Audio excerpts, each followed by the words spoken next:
Good evening, folks. Thrash Pondo here with a special friend of channel request. And today's personalized post goes out to friend of channel Georgia. Happy birthday, Georgia. Yes, some time ago she asked me if I'd be willing to do anything on the Robert Heinlein classic sci-fi novel A Stranger in a Strange Land. And it's something that's been on my reading bucket list for close to 40 years, and I had never gotten around to it until now. And today I'll be presenting my thoughts on A Stranger in a Strange Land. Now I gotta tell you something. I've been doing a lot of research on this, and I don't say that I've bit off more than I could chew, but there's a lot of topics here. So what I'm going to do now is just give some bullet points posted, and to those of you who have questions or would like me to expand on what I say tonight, I might just do a future post. But basically, let's just see if we can get this one out there to sort of get the discussion rolling. Oh, and one other thing, by the way, as I'm assuming most of you who would come to this post have already read the story, I'm not going to bother to bog down on a lot of the plot. I'm also not going to avoid spoilers. So, if you haven't read the book, hit stop. Now, actually, before you hit stop, like and subscribe. And then go ahead and hit stop. Read the book and then come back to us. But anyway, of course the story is about a young Martian man. Now, here's the cute part about him. He was actually born as you know, on the first successful Earth landing on Mars. The only problem is, because of World War III, he's left there for a quarter of a century. So when Earth finally gets back to him, he's now a young adult. It's almost like something out of Roanoke, only they found a survivor. Anyway, he becomes, as you know, the de facto ambassador to Earth. And what does Earth do when he gets back to Earth? Do they say, oh, look, we have our prodigal son back? No, they go, he might just have a lot of political and economic influence over us. Maybe we should kill him. And while they're deciding on whether or not to kill the poor kid who hasn't done anything, they keep him under house arrest or quarantine in a hospital. Now, I found this to be incredibly plausible. It seemed to be like something that the Earthlings just might do. I kind of liked the way Heinlein envisioned this not too distant future, this post-World War III environment. He envisioned a one-world government. Who could see something like that coming?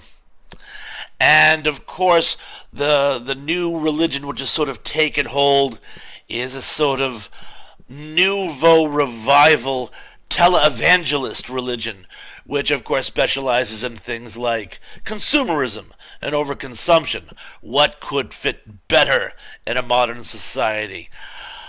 I don't know if Heinlein was being humorous or caustic, but either way, it was great satire, if you ask me. Now, one of the things I loved about Valentine Michael Smith is, because he has no clue about Earth customs of any kind, the first part of his involvement in this book is it's a fish out of water story. Those are great. The story Soldier in the Outer Limits was that type of situation, and I love that. And we've seen that in some other stories as well. And he goes through that whole metamorphosis where he becomes more and more Earthling as he goes. And I love the fact that as he progresses, he sort of fits the template of, not to say anything sacrilegious here, but sort of a Christ-like figure, where he starts the new religion. And of course, what is it? It's a religion based on being nice to each other. And what does this religion do? It brings down the wrath of the established religion. Sound familiar? Well, you tell me. A couple other things, by the way. I loved the character of Jubal Harshaw. He was my favorite character in the book. The sort of doctor, lawyer, freelance writer, self-appointed philosopher, eccentric millionaire. Many people suggest that he is actually based on Heinlein himself. Heinlein came up with a character that was essentially him and inserted it into the novel so he could interject his own points. I love that premise. Don't know how true it is, but I think it holds some water. But while we're on the subject, and I have to take a little swig here of my tea. I'm starting to lose my voice. Say goodnight, Frankie. Good night, Frankie. Heinlein took a lot of flack for some of the themes in the book, and I'm not going to get into them too much here.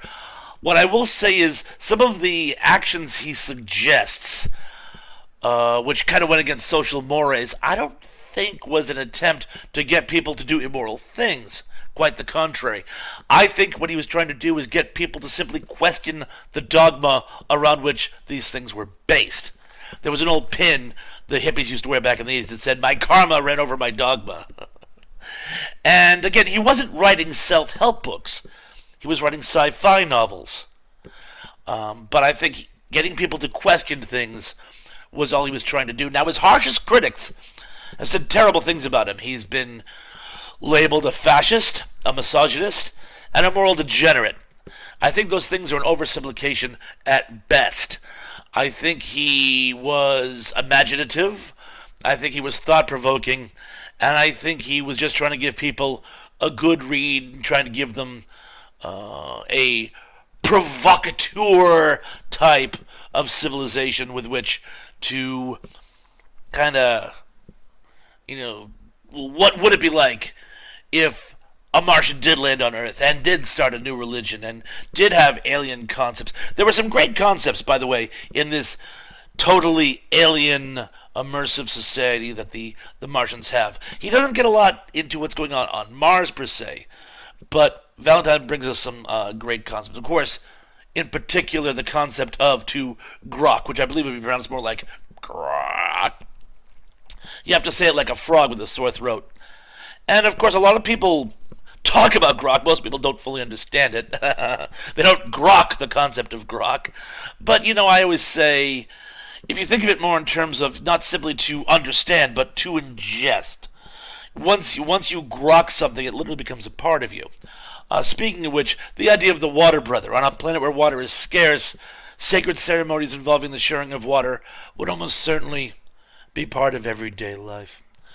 But anyway, before I start babbling, too late, I'm going to leave you with this. Please let me know what you think of the novel, what you think of the concepts, what you think of Robert Heinlein in the comments section. And hey, perhaps we could expand on this in future posts. Hey, maybe even a live chat. I'd love to host my own live chat someday. Anyway, I will leave you to it. Again, don't forget, like and subscribe. Again, happy birthday, Georgia. And I'm looking to see you all again very, very, very, very soon. Waiting in fullness.